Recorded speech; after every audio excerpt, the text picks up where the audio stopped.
गुरुदेव ने मुख खोला तो एक बात कहा कि राम वन में रहे चाहे अयोध्या रहे, राजा कौन? राम। क्योंकि राम जीव नहीं भगवान है। ब्रह्मा, विष्णु, महेश, शंकर, सूर्य, चंद्रमा, पवन, अग्नि, कुबेर, दिक्पाल, यमराज सब राम जी की आज्ञा का पालन करते हैं, सब राम जी की आज्ञा मानते हैं। हम तो कहेंगे कि हम लोग के लिए भी ये उचित है कि हम लोग राम जी की आज्ञा का पालन करें।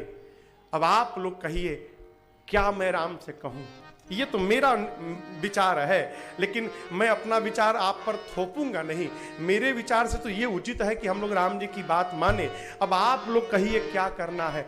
जो सम्मति कहेगी मैं वो कह दूंगा राम से। भरत जी कहे गुरुजी आज तक मेरे घर की विपत्ति को आपने ठीक किया और आज मेरे से उपाय पूछ रहे हैं। गुरु जी कहें बेटा बात तो तुम्हारी सही है, लेकिन एक बात कहूं भरत, बुद्धिमान वही होता है बेटा जो देखे सर्वस्व जा रहा हो तो आधे में संतोष कर ले, नहीं तो पूरे के पीछे पड़ेगा तो जो आधा बच रहा था वो भी डूब जाएगा। भरत जी बोले मैं समझा नहीं गुरुजी।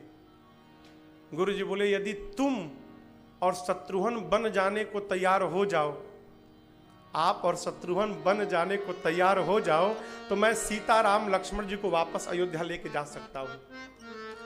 भरत जी सुने तो नाचने लगे, कहे गुरुजी यदि मेरे बन जाने से भैया वापस जाएंगे तो मैं अभी स्पष्ट कर देना चाहता हूं गुरुदेव, मैं 14 साल के लिए बन नहीं जाऊंगा।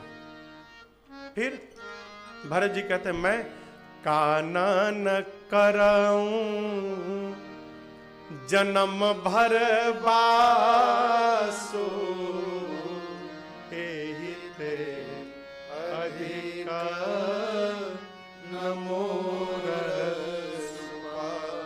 भरत जी कहते गुरु जी मैं जीवन भर वन में रह जाऊंगा, मैं लौट के जाऊंगा नहीं अयोध्या गुरु जी, मैं सबको भूल जाऊंगा, मैं सर्वस्व भुला जाऊंगा गुरुदेव, मैं जंगल में जीवन भर रह जाऊंगा गुरुजी। यदि इस पापी के बन जाने से मेरे रघुनाथ जी वापस जाए गुरुजी, मैं अभी यही तुरंत जाने को तैयार हूं, मेरे भैया को लेके वापस चले जाइए। गुरुजी सुने उनकी मति हेरा गई। क्यों? कल्पना भी नहीं कर सकते थे कि एक भाई अपने भाई के लिए जीवन भर वन में रहने को तैयार हो जाएगा। अब क्या कहें भरत जी से, कुछ समझ में नहीं आया तो सबको लेके पहुंचे राम जी के पास। जाकर कहे राम समझ में नहीं आता बेटा, एक काम करो राम तुम निर्णय लो, आप निर्णय लो राम। राम जी बोले गुरुजी मैं लूं आपके रहते, आप हमारे पूज्य हैं, आपकी सौगंध गुरुदेव, आप पहले मुझे आज्ञा दीजिए, जो आप आज्ञा देंगे मैं पालन करूंगा, जिसको जो जो कहेंगे आप सब आपकी आज्ञा का पालन करेंगे गुरुदेव। कहिए क्या करें हम लोग। गुरु जी कहे राम तुम्हारे भाई भरत के प्रेम को मैंने अभी देखा, असत्य बताऊं राम, भरत जी के प्रेम ने ना मेरे विचार करने की शक्ति को समाप्त कर दिया है। मैं तो कहता हूं राम भरत जो बोल रहे हैं वही कर लिया जाए। हाँ राम जी बोले ठीक गुरुदेव मैं तैयार हूं, जो भरत जी कहेंगे मैं करूंगा। पूरी प्रजा प्रसन्न हो गई, बहुत बढ़िया, आप तो भरत जी कह देंगे वापस चलने के लिए। देवताओं की धुक धुकी बढ़ गई, सुरगन सबय धक धकी धर की, इंद्र डर गए। अब तो भरत जी बोल देंगे कि भैया वापस चलिए। गुरु जी ने कहा भरत बेटा राम जी भी तैयार हो गए हैं, लाला जो जो कहना है ना आज सब कह दो भरत। भरत जी खड़े भय कहे गुरुदेव आज तक मैंने कभी अपने भैया के आगे मुख नहीं खोला, लेकिन आज मैं बोलूंगा। गुरुदेव संसार में जितना प्रेम मुझे मेरे भैया राम करते हैं गुरुजी, इतना प्रेम आज तक किसी ने नहीं किया।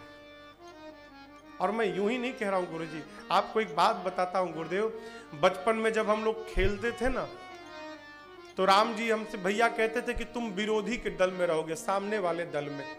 मैं कहता था भैया मैं तो खेल में भी आपके विरोध में नहीं खड़ा हो सकता हूं, मुझे अपने साथ क्यों नहीं रखते?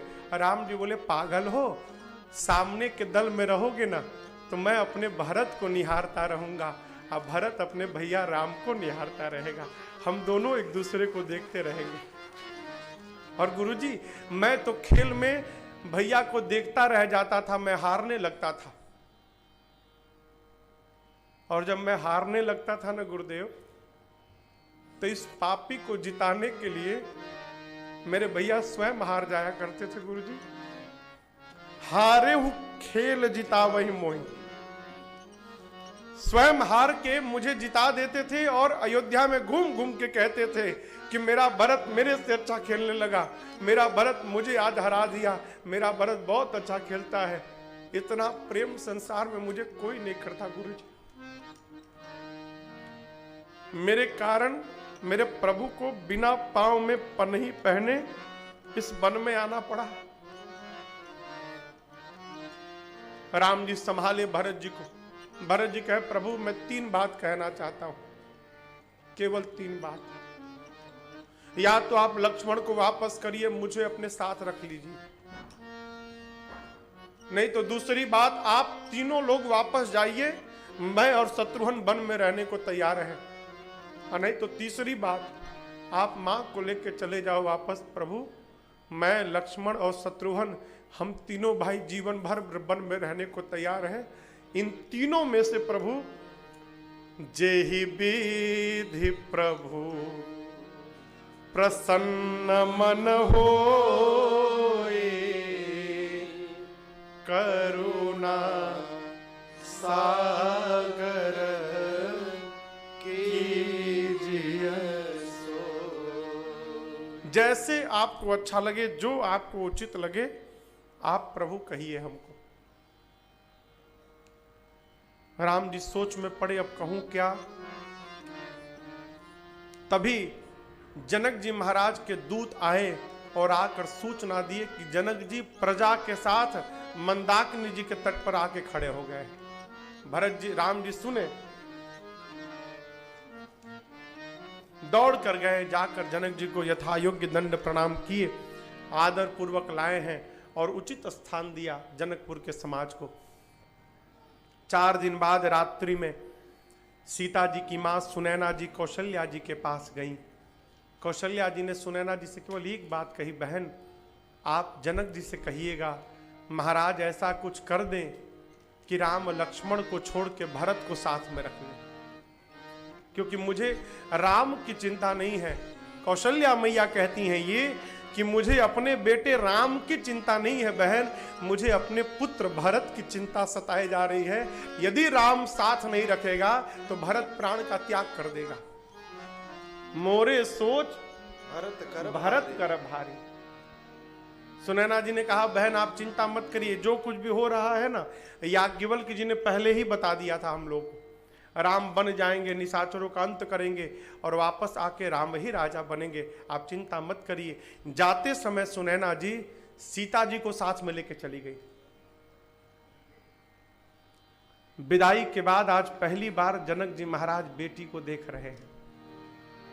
और आप कल्पना करिए, जिस बेटी को दुल्हन के रूप में सजाकर विदा किया था, वो बिटिया तपस्विनी के रूप में दिखाई पड़ी। महाराज रोए नहीं, प्रसन्न हो गए, गले लगाकर बोले, पुत्री पवित्र किए कुल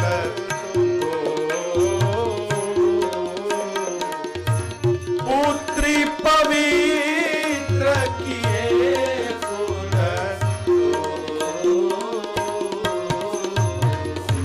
सुजस धवल जग कह सब हो, सुजस धवल जग कह सब हो, जित सूर सरे कीरति सरे जित सूर सरे कीरति सरे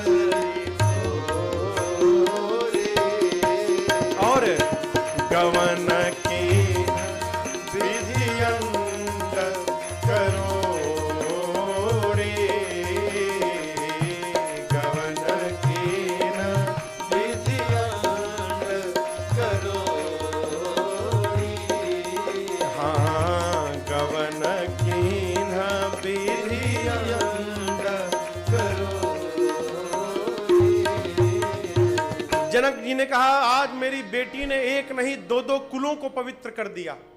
कैसे?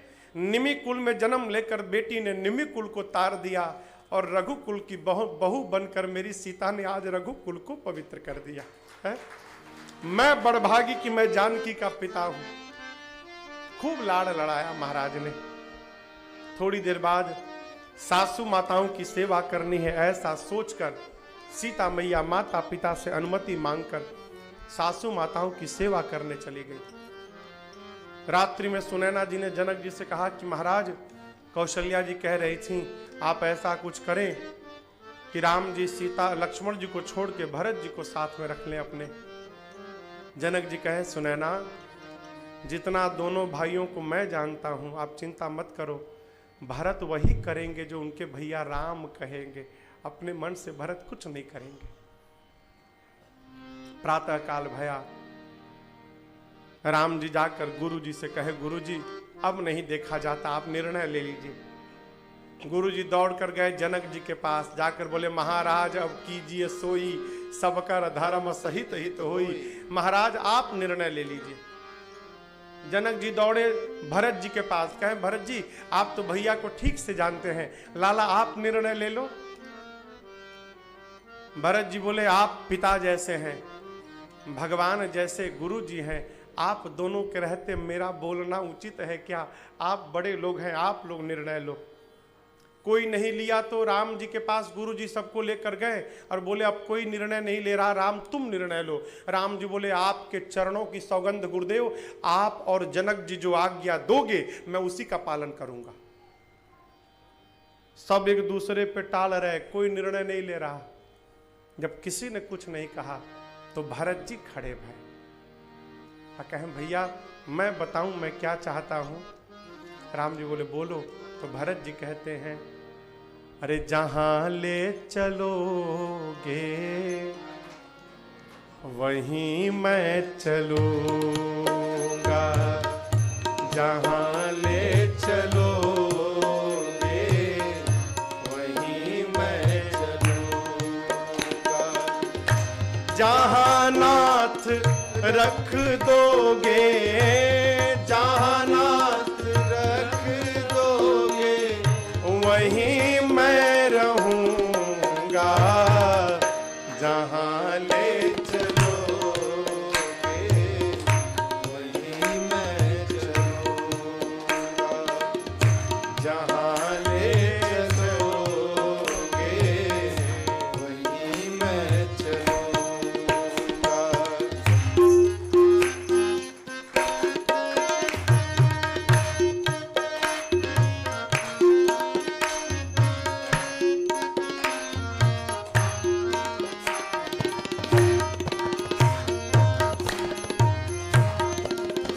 ये जीवन समर्पित शरण में तुम्हारे, तुम ही मेरे सर्वस्व, तुम ही प्राण प्यारे।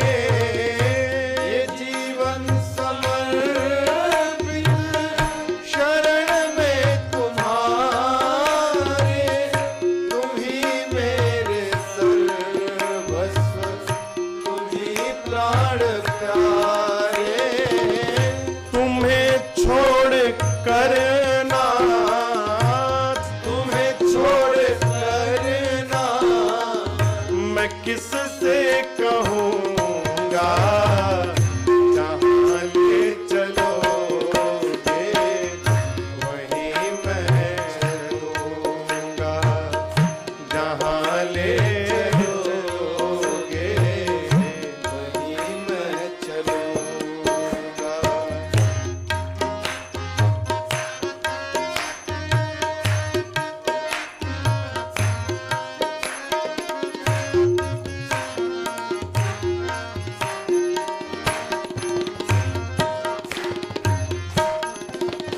न कोई उलहना ना कोई अर्जी, कर लो करा लो तुम्हारी जो मर्जी। न कोई उलहना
है सारी व्यवस्था।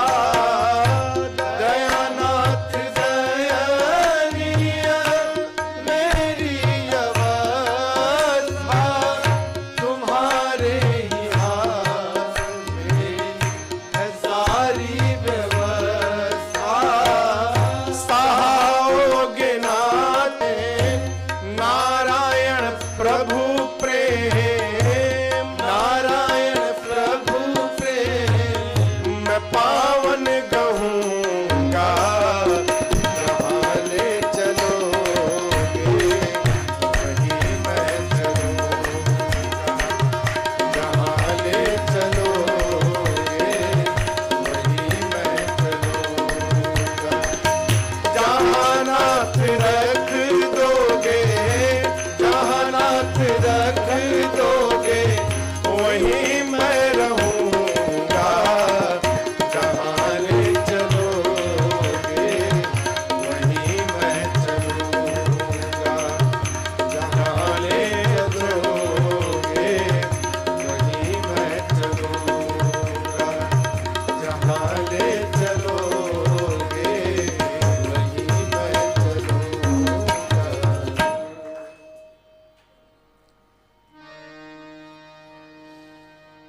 जहाँ नाथ रख दोगे वहीं मैं रहूँगा, जहाँ ले चलोगे वहीं मैं चलूँगा। भरत जी कहे प्रभु मैं आपकी सेवा करना चाहता हूँ, और सबसे बड़ी यही सेवा है कि आज्ञा का पालन किया जाए। तो हम चाहते प्रभु आप हमको आज्ञा दीजिए कि भरत तुम ये करो, मैं उसका पालन करूं। राम जी भरत जी को निकट बिठाएं, कहें भरत बताओ ना, समय से पहले सूर्य डूब जाए तो संसार में किसको कष्ट नहीं होगा? हाँ, यही उत्पात हमारे घर में हो गया लाला। समय से पहले पिताजी चले गए, लेकिन भरत तुम अपने को अनाथ मत मानना। हमारे तुम्हारे ऊपर ना देखो पिता के रूप में जनक जी महाराज बैठे हैं, भगवान के रूप में गुरु जी बैठे हैं। अभी हम लोग अनाथ नहीं भय लाला। हम तो यही कहेंगे भरत जी आप अपने धर्म को जानते हैं, आप मेरे धर्म को भी जानते हैं, आप इस सूर्यवंश के धर्म को जानते हैं। तो हम तो कहते हैं भरत आप अपने धर्म का पालन कर लीजिए और भैया से उनके धर्म का पालन करा दीजिए। भरत जी बोले भैया धर्म तो प्रयाग में मिल रहा था, छोड़ के चला आया मैं धर्म वरम कुछ नहीं जानता भैया, मैं केवल एक बात जानता हूं, आपकी आज्ञा का पालन करना है। आप अपने मुख से कहिए कि मैं क्या करूं। राम जी देखे कि लगता है अब मुझे ही कहना पड़ेगा। तो भैया प्रभु ने कहा ठीक है भाई, यदि आप चाहते हो कि मैं कहूं तो मैं कह देता हूं। चलिए आज हम दोनों भाई मिलकर आज बंटवारा कर लें। भरत जी सुने बंटवारा, कहें भी आप बंटवारा करेंगे मेरे से? है संपत्ति को आपने ठोकर मारा, मैंने भी मारा, और आप बंटवारे की बात करते हैं। राम जी बोले बंटवारा करेंगे लेकिन संपत्ति का नहीं, आज हम दोनों भाई मिलकर अपने घर की विपत्ति का बंटवारा करेंगे, हम विपत्ति बांटेंगे भारत। अरे बांटी विपत्ति सब ही मोहि भाई,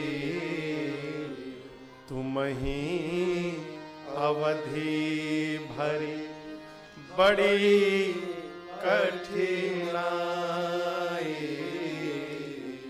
बांटी विपत्ति। राम जी कहते हैं कि 14 वर्ष भरत जी अयोध्या में रहेंगे और 14 वर्ष मैं वन में रहूंगा। और माई बाप जीवन में इससे बड़ी कोई विपत्ति नहीं है कि भाई भाई से दूर हो जाए। बंटवारा करना हो ना तो भाई के साथ संपत्ति का बंटवारा मत करिएगा, बांटना हो तो अपने भाई की विपत्ति में जितना हो सके बंटवारा करिएगा। भरत जी सुने तो गदगद हो गए हो, कहे प्रभु आपने कह दिया ना, नाथ भयऊ सुख साथ रहे को। ऐसा लगता है कि साथ में रहने को कह दिया। हम तो भैया अभिषेक की पूरी तैयारी करके आए हैं, यही वन में हो जाए अभिषेक आपका। बोले अभी नहीं, 14 वर्ष बाद जब आऊंगा तब। राम जी बोले अत्रि जी हैं, उनसे पूछकर जहां वो बताएं अभिषेक की सामग्री को सुरक्षित करा दो। आप जब चित्रकूट से बांदा जाएंगे तो रास्ते में कुआं पड़ता है, कुआं। अत्रि जी ले जाकर उस कुएं में राज्याभिषेक की सारी सामग्री को रखवा दिए और बोले भरत जी आज के बाद इस कुएं का नाम भरत कूप होगा, और जो भी जीव इस कुएं के जल को अपने ऊपर एक बार छिड़क लेगा उसे धरती के समस्त तीर्थों में स्नान करने का फल सहज ही प्राप्त हो जाएगा। आज भी वो कुआं है, कभी जाइए तो दर्शन करिएगा। वहां भरत भैया का मंदिर भी है बगल में। 5 दिन प्रभु आज्ञा लेकर 5 दिन भरत जी चित्रकूट का दर्शन किए। 6वें दिन सुबह विदा का दिन है। आज पूरी सभा बैठी है, कोई कुछ बोल नहीं रहा। राम जी भी आज नहीं बोल रहे, क्यों? किस मुंह से कह दे कि भरत तुम चले जाओ। भरत जी समझ गए कि लगता है भैया नहीं बोल पा रहे हैं, तो स्वयं भरत जी ही खड़े हो गए।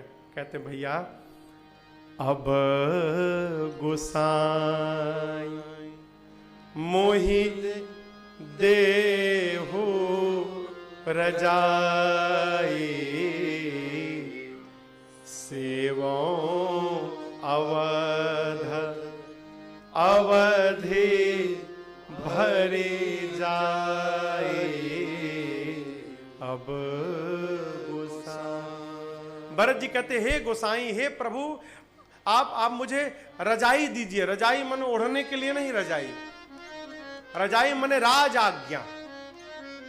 गुरु जी ने कहा राजा राम, तो आप ही राजा है प्रभु, और राज आज्ञा राजा ही दे सकता है। प्रभु आप इस सेवक को राज आज्ञा दीजिए, क्योंकि ऐसे मैं नहीं जा पाऊंगा, लेकिन मैं राज आज्ञा का उल्लंघन नहीं कर पाऊंगा। प्रेम के कारण तो प्रभु मैं जा नहीं पाऊंगा, लेकिन जब एक राजा कह देगा जाने के लिए ना, तो मैं अपने आप को रोक नहीं पाऊंगा। राज आज्ञा दीजिए प्रभु, आप इस भरत को कहिए कि तुम भरत चले जाओ यहां से। कहिए जाने को भैया कि मैं जाकर 14 साल अयोध्या की सेवा कर सकूं। राम जी खड़े हो गए। भरत जी जब जाने के लिए कहे तो राम जी गले लगा लिए भरत जी को। कहे भरत अपने आप को कभी अकेला मत मानना। अयोध्या में तुम्हारे ऊपर और वन में मेरे ऊपर पिता जैसे जनक जी महाराज की छाया है। भगवान के रूप में गुरुदेव भगवान है। और एक बात कहें भरत, कुछ भी करना ना तो गुरु जी से और माता जी से पूछ के करना लाला, बिना पूछे कुछ मत करना। क्यों लाला? माता पिता की बात मानकर जीव यदि कहीं गलत मार्ग पे भी चल जाए ना, तो माता पिता का वचन उस जीव को गड्ढे में गिरने से बचा लेता है। इसलिए बिना पूछे मत करना। और भरत आज के बाद 14 साल के लिए मेरा भरत मुखिया बनने जा रहा है। हाँ, भरत मुखिया का स्वभाव मुख जैसा होता है। मुख कभी ये नहीं सोचता कि दाहिना हाथ बहुत काम करता है, बायां हाथ कम करता है, तो दाहिने हाथ को ज्यादा भोजन दे दे, बाएं हाथ को कम कर दे। मुख भोजन लेता है तो शरीर के हर अंग को एक समान बल प्रदान करता है। आप मुखिया हैं भरत जी, आज से भेदभाव मत करिएगा, सबको एक समान देखिएगा। और बतावे, मुखिया को रूठने का अधिकार नहीं है। आप में से जो अपने अपने घर का मालिक है, आपके घर के लोगों को रूठने का तो अधिकार है, घर के मालिक को रूठने का कोई अधिकार नहीं है। हाथ में चोट लग जाए तो हाथ काम करना बंद कर दे, आंख में चोट लग जाए तो आंख बंद कर दे काम, पांव टूट जाए तो चलना बंद कर दे। लेकिन माई बाप मुख में घाव हो जाए जल जाए, फोड़ा निकल जाए, मुख अपना काम कभी बंद नहीं करता। क्यों? मुख जानता है यदि मैं बंद भया ना तो पूरा शरीर ही समाप्त हो जाएगा। घर में जो मुखिया है उसको रूठने का अधिकार नहीं है। राम जी कहे लाला नीत यही है, राजा को हर बात अपने मंत्री को भी नहीं बताना चाहिए। जिमि मन माह मनोरथ गोई, जब तक कार्य की सिद्धि ना हो जाए तब तक राजा को अपनी बात बाहर नहीं निकलनी चाहिए, छिपा के रखना चाहिए। जितना समझाना था राम जी ने भरत जी को समझाया, लेकिन भरत जी सुन तो रहे हैं लेकिन बेचैन है। क्यों? चिन्ह चाहते हैं। प्रभु भरत जी के भाव को समझ गए और हमारे पूज्यपाद गुरुदेव भगवान कहते लाला यहाँ पर राम जी का एक नवीन अवतार भया, पादुका अवतार। भगवान पादुका पहन के नहीं गए थे, भरत जी को देने के लिए भगवान ने अपने आप को ही पादुका के रूप में परिवर्तित करके भरत भैया को दे दिया। बाबा कहते हैं ए जी प्रभु कारी कृपा पावरे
प्रभु ने पादुकाओं को दिया। भरत जी पादुकाओं को सिर पे धारण कर लिए, यहां रख लिए। आज विदा के समय राम जी भरत जी गले लगे हो, बहुत रोए दोनों भाई। बारी जलोचन, आंख से जल गिर रहा है, बार बार पोंछ रहे हैं, फिर रो रहे हैं। मोचत बारी देखी दसासुर सभा दुखा। आज पहली बार राम और भरत जी को रोता देख देवता दुखी भय। क्यों? देवताओं को जब ये पक्का हो गया कि अब राम जी वन में ही रहेंगे, भरत जी वापस जाएंगे, तब जाकर देवताओं को शांति मिली। दोनों समाज के लोगों को, भरत भैया और जनक जी महाराज के समाज के लोगों को राम जी चित्रकूट में यथा योग्य दंड प्रणाम करके सबको चित्रकूट से विदा किए हैं। चलते चलते 9 दिन लगा समय चित्रकूट से अयोध्या पहुंचने में। भरत जी जाते जाते भगवान की पादुकाओं को राज सिंहासन पर रख दिए। क्यों? गुरु जी कहे थे राजा राम तो भैया ही राजा है। पादुकाओं को सिंहासन पर पधरा दिए। जनक जी महाराज 5 दिन रुक कर राजपाट के व्यवहार को संभलवाएं और उसके बाद माताओं से, सुनैना जी, कौशल्या जी से, कैकेयी जी से, सुमित्रा जी से और गुरुदेव भगवान वशिष्ठ जी से विदा मांगकर जनक जी महाराज अपने समाज के साथ मिथिला चल पड़े। भरत भैया शत्रुघ्न भैया को लगा दिए पूर्ण रूप से माताओं की सेवा में। राजपाट संभालने लगे भरत जी। कोई भी निर्णय करना होता है तो नहीं करते अपने मन से, जाकर पहले पादुकाओं को प्रणाम करके भरत जी अनुमति मांगते हैं पादुकाओं से कि प्रभु आप आज्ञा दीजिए तो हम ये व्यवहार कर ले। पूछ पूछ कर करते हैं। भरत जी सोचे भैया वन में है, मैं महल में रहूंगा उचित नहीं है। भरत जी दिन भर अयोध्या रहते थे, राजपाट संभालते थे और संध्या बेला में चले जाते थे नंदीग्राम। फिर सोचे नंदीग्राम में जाकर कि भैया तो धरती पर सोते होंगे, सेवक को स्वामी से नीचे सोना चाहिए। तो भरत जी धरा में गड्ढा खोद के और कुशा की चटाई बिछाकर उस गड्ढे में सोने लगे। अयोध्या की प्रजा सब प्रकार से भरत जी की प्रशंसा करती है। यहाँ पर पूज्यपाद गोस्वामी तुलसीदास जी महाराज अयोध्या कांड की कथा पूर्ण करते हुए कहते हैं, अरे सिया राम प्रेम पीयूष पूरन होत जनमन भरत को। सिया राम प्रेम पीयूष पूरन होत जनमन भरत को। मुनि मन अगम जम नियम शम दम विषम व्रत आचरत को। मुनि मन अगम जम नियम सम दम विषम व्रत आचरत को। दुखदाई दम्भ दूषण दुखदाई दम्भ दूषण सुजस में अपहरत को। कलिकाल तुलसी से सठनी हरि राम सन्मुख करत को। कलिकाल तुलसी से सठनी। क्या गोस्वामी जी कहते हैं, सिया राम प्रेम पीयूष पूरन। सीताराम जी के प्रेम रूपी अमृत से भरे हुए पात्र कौन होत जनमन भरत को। भरत जी एक पात्र है, बर्तन, और उस पात्र में भरा क्या है, तो सीताराम जी के प्रेम रूपी अमृत से भरा हुआ पात्र है। वो स्वामी जी कहते हैं यदि जन्म न होता तो मुनि मन अगम जम नियम सम दम। जो अष्टांग योग यम नियम आसन प्राणायाम प्रत्याहार धारणा ध्यान समाधि, योग की 8 सीढ़ी है ये, यम से लेकर समाधि तक। जो अष्टांग योग, सम कहे तो मन बस में हो जाए, दम कहे तो इंद्रियां बस में हो जाए, ये तीनों मुनियों को भी अगम है। यदि भरत जी जन्म न लेते तो सबके लिए सुगम कौन करता है। गोस्वामी जी कहते हैं कलयुग के जो विकार हैं, दुख दाह दारिद्र, सबसे बड़ा दुख दरिद्रता। दरिद्रता से बड़ा कोई संसार में दुख नहीं है। दरिद्र जानते कौन है? मालूम है दरिद्र कौन है? भर पेट खाना खाया है और इमरती देखने के बाद भी जिसके जिह्वा से पानी निकल रहा है वो दरिद्र है। जगह नहीं है खाने का, उसके बाद भी ललच रहा है मन, हम दरिद्र हैं। इतना धन है कि खर्च करने में नहीं आ रहा है, उसके बाद भी भगवान से जाके हम मांग रहे हैं, हम दरिद्र हैं। होने के बाद भी जो मांग रहा है वो दरिद्र है। कहते हैं इस कलिकाल में जो दुख है, जो जला रहा है सबको, दरिद्रता रूपी दुख, यदि ये भरत जी ना होते तो इस दोष का हरण कौन करता। और गोस्वामी जी अपने लिए कहते हैं यदि भरत जी ना होते तो इस कलिकाल में इस सठ तुलसी को, मूर्ख तुलसी को हठ पूर्वक राम जी के सामने लाकर खड़ा कौन करता, मुझे कौन मुझे भगवान की शरण तक पहुंचाता। ये गोस्वामी जी निवेदन करते हैं। इस भरत चरित्र अयोध्या कांड की फलश्रुति बाबा कहते हैं, भरत चरित करि नेम, नेम मन नियम, नियम करके तुलसी जो सादर सुनहि।